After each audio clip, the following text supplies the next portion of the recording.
함께 볼 말씀은 고린도후서 13장 1절에서 13절 말씀입니다. 한 절씩 교독하시고 마지막 13절은 함께 읽도록 하겠습니다. 제가 먼저 읽겠습니다. 나는 지금 세 번째로 여러분을 방문하려고 합니다. 모든 소송 사건은 두세 증인의 말을 근거로 하여 결정지어야 합니다. 내가 두 번째로 여러분을 방문하였을 때에 전에 범죄한 사람들과 또 그 밖에 모든 사람에게 이미 말한 바와 같이 지금 떨어져 있으면서도 다시 말하여 둡니다. 내가 이번에 다시 가면 그러한 사람들을 그냥 두지 않겠습니다. 여러분은 그리스도께서 내 안에서 말씀하고 계시다는 증거를 구하고 있으니 말입니다. 그리스도는 여러분에게 약하신 분이 아닙니다. 그는 여러분 가운데서 능력을 떨치시는 분입니다. 그분은 약하셔서 십자가에 못 박혀 죽으셨지만 하나님의 능력으로 살아계십니다. 우리도 그분 안에서 약합니다마는 하나님의 능력으로 그분과 함께 살아나서 여러분을 대할 것입니다. 여러분은 자기가 믿음 안에 있는지를 스스로 시험해보고 스스로 검증해 보십시오. 여러분은 예수 그리스도께서 여러분 안에 계시다는 것을 알지 못합니까? 모른다면 여러분들은 실격자입니다. 그러나 우리가 실격자가 아니라는 것을 여러분이 알게 되기를 바랍니다. 우리는 여러분이 악을 저지르지 않게 되기를 하나님께 기도합니다. 그것은 우리가 합격자임을 드러내려는 것이 아니라 우리는 실격자인 것처럼 보일지라도 여러분만은 옳은 일을 하게 하려고 하는 것입니다. 우리는 진리를 거슬러서 아무것도 할 수 없고 오직 진리를 위해서만 무언가 할 수 있습니다. 우리는 약하더라도 여러분이 강하다면 그것으로 우리는 기뻐합니다. 우리는 여러분이 완전하게 되기를 기도합니다. 내가 떠나 있는 동안에 이렇게 편지를 하는 것은 내가 가서 주님께서 주신 권한을 가지고 사건들을 처리할 때에 너무 엄하게 대할 필요가 없게 하려는 것입니다. 이 권위는 여러분을 넘어뜨리라고 주신 것이 아니라 세우라고 주신 것입니다. 끝으로 말합니다. 형제 자매 여러분, 기뻐하십시오. 온전하게 되기를 힘쓰십시오. 서로 격려하십시오. 같은 마음을 품으십시오. 화평하게 지내십시오. 그리하면 사랑과 평화의 하나님께서 여러분과 함께 하실 것입니다. 거룩한 입맞춤으로 서로 인사하십시오. 모든 성도가 여러분에게 문안합니다. 다 함께 읽겠습니다. 주 예수 그리스도의 은혜와 하나님의 사랑과 성령의 사귐이 여러분 모두와 함께하기를 빕니다. 아멘. 오늘도 하나님과 동행하시는 구원의 기쁨이 충만하신 하루 되시기를 축복합니다. 오늘 말씀은 고린도후서의 마지막 말씀입니다. 바울 사도의 마지막 본면을 통해서 하나님이 우리에게 주시는 말씀과 교훈을 함께 보고자 합니다. 1절, 2절에 보면은 이제 내가 지금 세 번째로 여러분들을 방문하려고 하고 모든 소송 사건에 대하여서 두세 증인의 말을 근거로 하여서 결정하겠다라고 바울 사도는 이야기하고 있습니다. 바울은 세 번째 너희에게 가면 이 두세 증인의 말을 근거로 해서 모든 소송 사건을 결정짓겠다고 합니다. 그리고 용서하지 않겠다라고 이야기를 하고 있습니다. 그러면 바울은 어떤 사람들을 용서하지 않는다는 말일까요? 두 번째 방문을 하였을 때 말하였던 것처럼 죄 지은 자들을 용서하지 않겠다고 이야기하고 있습니다. 이렇게 책망하는 것은 모두 덕을 세우기 위한 것이다 라고 말합니다. 곧 그들로 하여금 그리스도 앞에서 온전한 자로 세우기 위함이라고 말하고 있습니다. 그런데 오늘 이런 책망 속에서 바울 사도가 무엇을 말하고자 하는 것일까요? 먼저 바울 사도가 용서하지 않겠다고 하는 죄에 대해서 알아보고자 합니다. 바울 사도가 용서하지 않겠다고 하는 죄는 고린도후서 12장 20절에서 21절에 보면 내가 두려워하는 것은 내가 가서 여러분을 만나볼 때에 여러분이 혹시 내 기대에 어긋나지 않을까 하는 것과 또 내가 여러분의 기대에 어긋나지 않을까 하는 것입니다. 또 여러분 가운데에 싸움과 시기와 분노와 경쟁심과 비방과 수군거림과 교만과 무질서가 있지는 않을까 두렵습니다. 내가 여러분에게 다시 갈 때에 여러분 때문에 내 하나님께 내가 부끄러움을 당하지나 않을까 걱정이 됩니다. 또 내가 전에 죄를 지은 많은 사람이 스스로 행한 부정함과 음란함과 방탕함을 회개하지 않는 것을 보고서 슬피 울게 되지나 않을까 걱정이 됩니다. 이렇게 사도 바울은 고린도 후서 12장에서 이야기하고 있습니다. 이 땅의 모든 교회들이 다 문제가 있지만 고린도 교회만큼 문제가 많은 교회도 없었습니다. 그러니 고린도 전후서라고 하는 이렇게 긴 편지가 남겨지게 되었던 것입니다.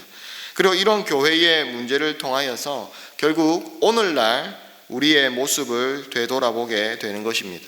그러므로 이 고린도 교회의 문제는 남의 이야기가 아니라 바로 오늘날 우리의 이야기이고 문제인 것입니다. 우리 안에 싸우고 시기하고 분노하는 일들이 종종 있습니다. 고린도전서 12장에서 사도 바울이 이야기한 것처럼 아주 사소한 일에도 얼마나 많은 싸움과 분노와 시기가 있습니까?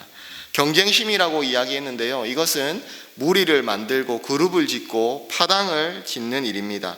일부러 이렇게 하지는 않지만 우리가 오랫동안 신앙생활하면서 함께 만들어진 이 귀한 동역자 그룹이 때로는 새가족들이 오거나 VIP가 왔을 때 함께 녹아지기 힘들고 어려운 그런 경우가 우리의 의도와 다르게 생겨날 수도 있습니다. 그리고 다른 사람에 대하여서 수군거리는 것, 그리고 교만하고 무질서하는 것, 이러한 모습들이 우리 안에 없다고 말할 수가 없습니다. 뿐만 아니라 부정하고 음란하고 방탕함을 죄인지 모르고 회개하지 않는 이런 모습이 우리 가운데에도 있을 수 있습니다. 이 말씀을 나는 외도하지 않았기 때문에 해당 사항이 없다라고 말하면 안 되는 것입니다. 이러한 죄에 대한 책망은 한마디로 세상을 사랑하는 죄악들이다라고 요약을 할 수가 있습니다. 우리가 예수 그리스도를 믿기 전에는 이러한 것들이 다 있던 사람들입니다. 바울 사도는 그런데 예수님의 이름으로 용서를 받았는데 왜 아직도 세상을 사랑하고 있는가라는 이 문제를 제기하고 있는 것입니다. 이미 고린도전서 6장 9절에서 11절에 보면 이렇게 세상을 사랑하면서 살아가면 안 됩니다라고 바울 사도는 고린도 교회에게 강하게 이야기하고 있습니다. 그러면서 11절에 바울은 여러분 가운데에 이런 사람들이 더러 있습니다. 그러나 여러분은 주 예수 그리스도의 이름과 우리 하나님의 성령으로 씻겨지고 거룩하게 되고 의롭게 되었습니다 라고 말하고 있습니다. 예수님을 믿으면 그리스도 안에서 과거를 묻지 않습니다. 그래서 고린도후서 5장 17절에 보면 누구든지 그리스도 안에 있으면 새로운 피조물이라고 이야기하시고 이전 것은 지나갔고 보라 새 것이 되었다라고 말씀을 하십니다. 그런데 왜 바울은 지금도 새 사람이 되었고 그리스도의 용서를 받은 우리가 아직도 세상을 사랑하고 세상 가운데 놓여서 살아갑니까? 왜 지금도 옛 사람의 허망한 것을 쫓아서 행하고 살고 있습니까? 라고 말하는 것입니다. 모든 사람이 예수님을 믿고 나서도 종종 죄를 지을 수가 있습니다. 우리가 육신을 입고 살아가기 때문에 늘 이 육체의 소욕과 성령의 소욕이 우리 안에서 갈등을 하고 싸우게 됩니다. 바울도 늘 이 문제로 갈등을 했습니다. 그런데 예수 믿는 사람들이 연약하여서 범죄하였을 때에 부끄럽게 생각하고 죄송한 마음을 가지고 하나님 앞에 회개하고 용서를 구해야 합니다. 그런데 도리어 그것이 무엇이 문제냐며 큰 소리치는 모습이 나오는 것입니다. 그럴 수도 있지 않습니까? 연약한 사람인데 이렇게 우리가 죄를 지을 수도 있지 않을까요? 상황이 이러다 보니까 어쩔 수 없이 범죄하는 그런 상황에 놓이기도 합니다 라고 이야기를 하는 것입니다. 많은 상황윤리학자들이 이런 이야기들을 종종 합니다. 상황에 따라서 하나님의 말씀을 다르게 적용할 수 있는 것 아닙니까? 라고 이야기를 하는 것입니다. 고린도 전후서를 살펴보면 이런 모습이 도처에 나오는 것입니다. 그리고 책망하는 바울 사도에게 당신이 사도가 맞느냐 하고 무시하고 대드는 것입니다. 오늘 본문 3절 4절 말씀을 보면 바울은 여러분은 그리스도께서 내 안에서 말씀하시고 계시다는 증거를 구하고 있으니 말입니다. 이렇게 고린도 교회 성도들은 당신이 사도가 맞으면 정말 증거를 보여달라, 이렇게 이야기하고 있습니다. 이 말씀은 바울의 사도권에 대한 말씀입니다. 고린도 교회 교인들 중에 그리스도께서 바울 안에서 말씀하시는 것을 증거를 보여달라고 이야기하는 사람들이 있었습니다. 당신이 사도라는 증거를 보여주십시오. 이런 그들에게 바울은 이렇게 이야기를 합니다. 그리스도는 여러분에게 약하신 분이 아닙니다. 그는 여러분 가운데서 능력을 떨치시는 분입니다. 그분은 약하셔서 십자가에 못 박혀 죽으셨지만 하나님의 능력으로 살아계십니다. 우리도 그분 안에서 약합니다마는 하나님의 능력으로 그분과 함께 살아나서 여러분을 대할 것입니다. 사도권에 대하여서 증거를 보여달라고 하는 사람들에게 바울은 이렇게 이야기하고 있습니다. 그리스도의 약함을 이야기하고 있고, 너희를 향하여서 우리도 약하지만 너희가 강하기를 바란다 라고 이야기를 하고 있습니다. 정말 강한 사도의 모습이 무엇인지를 사도 바울은 오히려 이야기를 하고 있습니다. 12장에서 바울은 자신이 부모의 심정으로 희생을 한다고 하고서는 여기 13장에서는 용서하지 않겠다라고 말을 합니다. 아주 강한 모습으로 이야기를 하고 있습니다. 이것은 사람들의 눈치를 보지 않겠다라는 것입니다. 사람의 요구를 따라서 내가 이랬다가 저랬다가 하지 않겠다라는 것입니다. 그리스도께서 약하심으로 십자가에 못 박히셨으나 하나님의 능력으로 사신 것처럼 나도 하나님의 능력으로 행하겠습니다 라는 이야기를 하고 있습니다. 참된 강함이란 무엇이겠습니까? 그리스도께서 약하심으로 십자가에 못 박히신 것입니다. 그러나 이 약함이란 예수님이 힘이 없어서 약하신 것이 아닙니다. 고린도후서 8장 9절을 보면 여러분 우리 주 예수 그리스도의 은혜를 알고 있습니다. 그리스도께서는 부요하나 여러분을 위하여 가난하게 되셨습니다. 그것은 그의 가난으로 여러분을 부요하게 하시려는 것입니다 라고 말하고 있습니다. 이 말씀은 연보의 원리에 대해서 말씀하시는 것입니다. 바울은 연보 이야기를 하면서 그 원리가 무엇이라고 말을 합니까? 그리스도께서 부요하신 분으로서 가난하게 되심은 우리를 부요하게 하려고 하십니다 라고 이야기를 하고 있습니다. 이처럼 그리스도가 약하심으로 십자가를 지신 것이 우리를 구원하시는 약함이다 라는 것입니다. 그러므로 우리도 너희 안에서 약하나 너희를 향하여서 하나님의 능력으로 함께 할 것이다 라고 이야기하고 있습니다. 이 내용은 세상이 알 수도 없고 받을 수도 없는 믿음의 내용입니다. 우리는 전능하신 하나님의 하나님을 말하면서 믿은 대로 된다, 우리의 믿음대로 된다라는 말을 너무 많이 들어왔습니다. 그것도 성경에 있는 말씀들을 가지고 이야기합니다. 그런데 하나님께서 이 세상에서 자신의 백성을 구원하시는 방법은 세상에 강한 것으로 하지 않으시고 세상에 가장 미련하고 어리석은 것으로 하시는 것입니다. 고린도전서 1장에 보면 우리가 알고 있듯이 십자가의 도는 멸망하는 사람들에게는 미련하는 것이지만 구원을 얻는 이들에게는 하나님의 능력이다라고 이야기를 하고 있습니다. 주님은 우리에게 말씀 가운데 이렇게 이야기하시는데 그럼에도 불구하고 우리는 세상에 강한 것을 원하고 살아갑니다. 그러한 우리 앞에 세상에서 가장 약하고 저주받은 십자가를 구원의 표로 제시하시는 것은 우리의 죄를 알게 하시기 위함입니다. 우리도 세상에서 약함보다 강함을 원하며 살아갑니다. 그러므로 고린도 교회의 모습이 오늘의 우리의 모습과 별반 다를 것 없습니다. 그런데 이 모습에 대하여서 바울 사도는 어떻게 해결을 하고 있습니까? 어떻게 결론을 내고 있습니까? 근본을 다시 물어야 하는 것입니다. 너희가 도대체 믿음을 믿음이 있는가에 대한 물음을 사도 바울은 하고 있습니다. 5절을 보면 여러분은 자기가 믿음 안에 있는지 스스로 시험해보고 스스로 검증해 보십시오.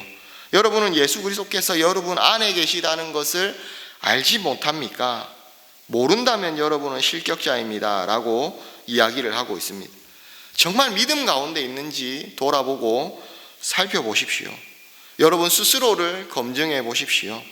믿음이 있다는 것은 나만의 기준이 아닙니다.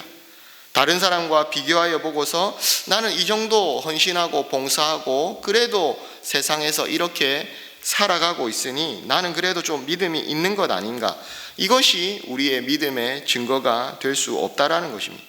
바울은 예수 그리스도께서 너희 안에 계신 줄을 너희가 스스로 알지 못하느냐라고 묻고 있습니다. 예수 그리스도께서 너희 안에 계시지 않는다면 너희는 실격자고 너희는 버려진 사람이다 라고 말합니다.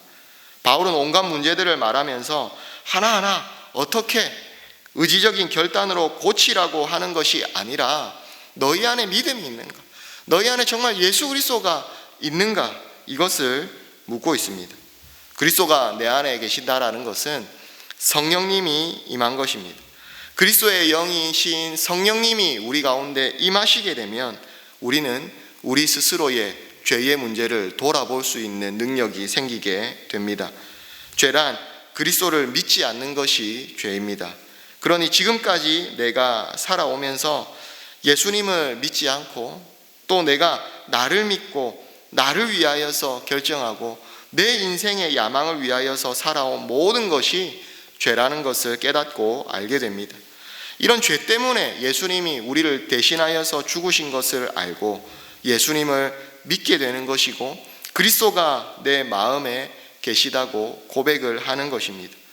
그런데 고린도 교회는 이미 예수님이 내 마음 가운데 계시다라고 하면서도 온갖 문제들이 다 드러나는 것입니다. 물론 한 번에 바뀔 수 없지만 서서히 변해가야 됩니다. 죄를 돌아보고 뉘우치고 회개하고 주님 앞에서 그리스도인다운 모습으로 나아가야 되는 것입니다. 그런데 온갖 문제들이 다 드러납니다.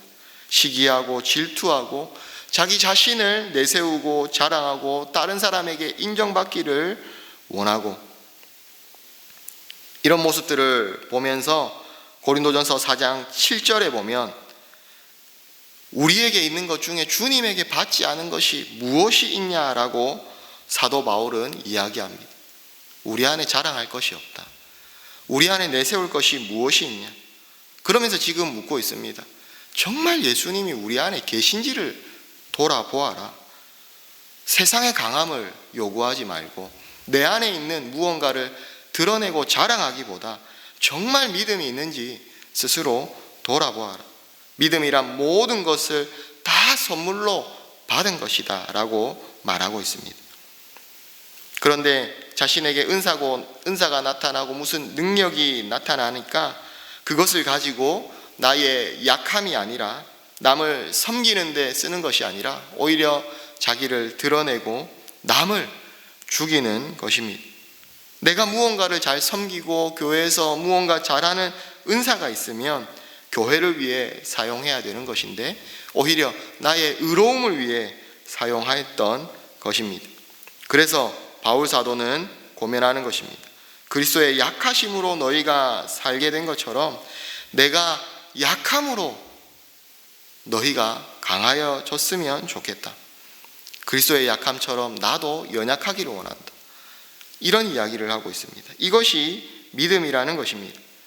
그래서 6절에 보면 그러나 나는 우리가 실격자가 아니라는 것을 여러분이 알게 되기를 바랍니다라고 말합니다. 바울 사도가 약하여서 버림받은 것처럼 보입니다. 사도면 이런 능력들도 좀 행하고 대단한 그런 사역들을 하면 좋겠는데 그런 모습이 아닌 것처럼 보입니다. 그래서 마치 버림받은 것 같고 진짜 사도가 아닌 것 같이 보입니다. 그런데 그 약함으로 다른 사람들을 살리는 것이기 때문에 바울 사도는 스스로를 버림받은 것이 아니라고 이야기합니다. 그러므로 예수님도 우리에게 한 알에 썩는 미라를 말씀하시는 것입니다. 예수님이 죽으심으로 자기 백성들을 다 살려내시는 것입니다. 이 복음을 증거하는 자들도 결국 약한 모습으로 죽는 모습으로 나오지만 그러나 그것이 버림받은 것이 아니라는 것입니다. 7절 말씀을 보면은 바울이 이렇게 말하는 것은 내가 약하게 되었으니 나는 옳다 이것을 주장하기 위함이 아닙니다. 약하여진 것은 또 다른 자기의 의가 될 수도 있기 때문입니다. 다른 사람들은 예수님을 믿는 것이 세상에서 성공하는 것이라고 하지만 나는 예수님을 믿는 것이 이렇게 약하여지는 것이 옳은 것이라고 하면서 이것이 전체적으로 옳은 말씀이지만 이것을 통하여서 자기의 정당성을 내세우지 않겠다라는 것입니다. 오직 나는 버림받은 자같이 보일지라도 너희가 옳은 일을 하고 선을 행하게 되기를 원한다. 이렇게 말하고 있습니다. 그러므로 살든지 죽든지 그리스도가 너희 안에서 존귀하게 되기를 바란다는 것입니다. 8절을 보면 바울은 진리를 거슬러서 아무것도 할 수 없다고 계속해서 이야기합니다. 오직 진리를 위할 뿐이라는 것입니다. 이것이 은혜 받은 자의 모습입니다. 이것이 믿음 위에 있는 사람의 모습인 것입니다. 이런 모습을 9절에서도 계속 봅니다. 바울 사도는 우리가 약할 때에 너희의 강한 것을 기뻐한다라고 말하고 있습니다. 그런데 우리가 내가 죽고 상대방이 사는 것을 정말 기뻐할 수가 있습니까? 세상은 남이 다 죽어도 나만 살면 된다라고 가르치고 이야기를 합니다. 다른 사람들을 어떻게라도 이기고 내가 살아남아야 된다라는 것입니다. 그런데 바울은 자신이 약하고 버림받은 자 같을지라도 다른 사람이 강하여진다면 그것을 기뻐한다라고 이야기하고 있습니다.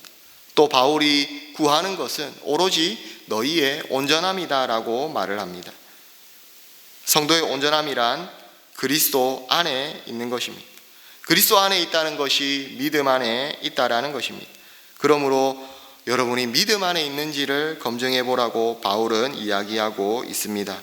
과연 지금 하고 있는 일들이 그리스도가 우리 안에 계셔서 지시하는 일인지를 살펴보고 정말 약하여지더라도 다른 이들을 온전하게 세우는 그런 믿음의 삶의 모습들을 가지라고 권면을 합니다. 그리고 10절에 바울이 이렇게 쓰는 것은 대면할 때에 주님께서 여러분들을 넘어뜨리지 않고 세우려 하기 위함이라고 말합니다. 오늘날 우리가 동일한 책망을 받습니다. 오늘날 우리가 예수님을 믿는다고 하면서 살아가는 모습들 가운데 하나님이 말씀하시는 것과 다른 모습들이 있습니다. 행동 하나하나를 어떤 기준을 제시하여서 그것에 들어오게 하려고 바울은 이야기하는 것이 아닙니다. 그러면 새로운 율법주의가 될 수도 있습니다. 그러므로 물어보는 것입니다. 그리스도 안에 있냐? 내가 믿음 가운데 있냐? 그리스도가 내 마음 가운데 계시냐? 그분의 지시를 받고 있느냐? 그것이 아니라면 버려진 사람이다. 그리고 11절에 계속해서 사도 바울은 고린도 후서를 마무리하면서 기뻐하라고 말씀하고 있습니다. 지금 고린도 교회의 문제는 기뻐할 상황이 되지 못합니다. 우리가 고린도 전후서에서 이미 살펴보았지만 고린도 교회에는 많은 문제들이 있었습니다. 파당이 생겨서 자신들의 우월함을 내세우고 시기하고 경쟁하고 다투었습니다.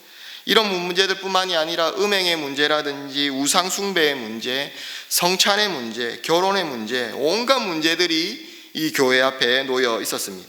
이런 상황 가운데에서 어떻게 기뻐하라고 할 수가 있겠습니까? 그럼에도 불구하고 바울은 기뻐하라고 이야기를 합니다. 어떻게 우리가 기뻐할 수 있겠습니까? 바울은 사랑과 평화의 하나님이 너희와 함께 하실 것이다 라고 말을 합니다. 그 주님이 함께 하시기 때문에 우리는 어떤 상황과 형편 가운데에서도 기뻐할 수 있다라고 이야기를 합니다. 또한 바울은 온전하게 되라고 이야기를 합니다. 여기서 온전하게 된다라는 것은 완벽함에 나아가는 것이 아닙니다. 이미 앞에서 우리가 살펴보았지만 우리의 강함이나 세상의 강함이 아니라 우리 자신이 연약해질수록 그리스도가 강하여질수록 우리가 더욱 온전해지는 것입니다.